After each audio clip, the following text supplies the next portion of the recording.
Thanks for being with us once again on Tissue World TV. Jordan Rost is joining us as the Director of Consumer Insights over at Nielsen's, and it's a real pleasure to have you with us, sir. Great to be here.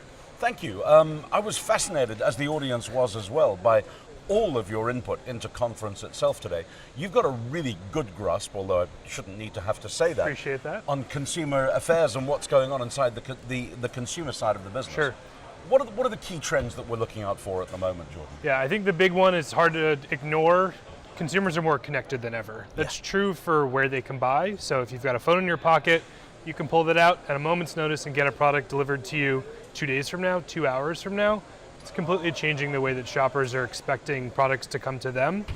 So that's obviously the point of sale. It's also the point of inspiration, discovery. So for things like paper, tissue, people have maybe thought of that as low consideration. Not so. People are going to Google looking for what's the best toilet paper, what's the best tissue paper. There's a whole swath of research that's going into these products, which is changing the way that brands and retailers need to engage with consumers to give them the information that they need and to hopefully help influence the decision in the process. One of the slides that really stood out for me in one of your presentations today was get to think of your brands as a service. That's right. And I was almost watching the audience scratching their heads and thinking, how on earth does tissue become a service? That's right. I mean, because these devices do connect us to a world of products and a world of choice, I think what consumers really want is you have the ability to have a product show up at a moment's notice. So if I'm out of something, maybe there's a way to enable that where I don't actually have to decide to restock on tissue paper, toilet paper. I'm part of a subscription service, or technology is actually enabling the automation of device knows I'm out of something, it's going to show up automatically. That's becoming a reality even today. It feels like it's the future. We're starting to see the glimpses of what that future may look like today. Although we had a cartoon with Alexa where someone's ordering tissue and they're being offered something else by Amazon, but they were looking for Kleenex and they ended up with a weather in Phoenix. So, I mean, there's some way to go yet. We're in the middle of the evolution, so I think Yes. we're still figuring it out, and the rules to engage on those new platforms are different. So if Amazon wants to influence what choice people have, they want to basically create their own digital shelf through a voice platform. They have control of that platform. The same is true of all the other platforms as well. So brands, retailers need to think, how do I create content that's built for those platforms that work well with algorithms and technology? Yes. Search engine optimization is the new merchandising in a lot of ways. And so thinking about the rules of engagement, completely different today. It's going to be even more true in the future. Wow. Now going back into the realm of more traditional data, what are you seeing happening in terms of the shape and size of the North American tissue industry? Sure, I mean, we've hit a mature market that's been challenged for growth in a lot of cases. Growth is polarizing, so we're seeing some retailers fare tremendously well.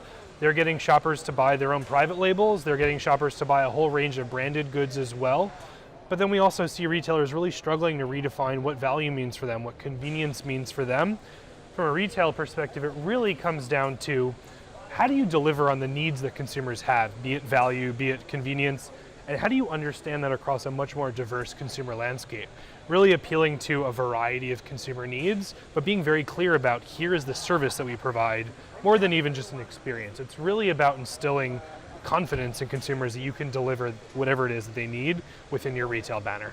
Phenomenal. Biggest walkaway from the conference that you'd like to leave in people's minds, sir? What do you think that would be? I think there's no one path to success. So even when we think about something like sustainability, something that's on the minds of more and more shoppers, there's not one definition of what sustainability means to one consumer. To some, it's the actual tissue product itself is more sustainable. Yes. To others, it's the packaging it arrives in is more sustainable or more recyclable. To others, it's the business and the supply chain that put that product on shelf is itself more sustainable, responsible. So find your own path. Chart your own path towards understanding where consumers are going, and that's going to really lead to success. Find your niche and explore it to the maximum. That's right. And with Nielsen's, that's what you can always do, of course. We try to measure where consumers are going. We're the voice of consumers. We try to give manufacturers, suppliers, retailers a sense of where they need to go next so they can meet the consumer there. Thank you, and some phenomenal insights presented at a conference. Glad to be here. Rost, as always, a real pleasure. Thank you. Thanks for being with us. Glad to be here.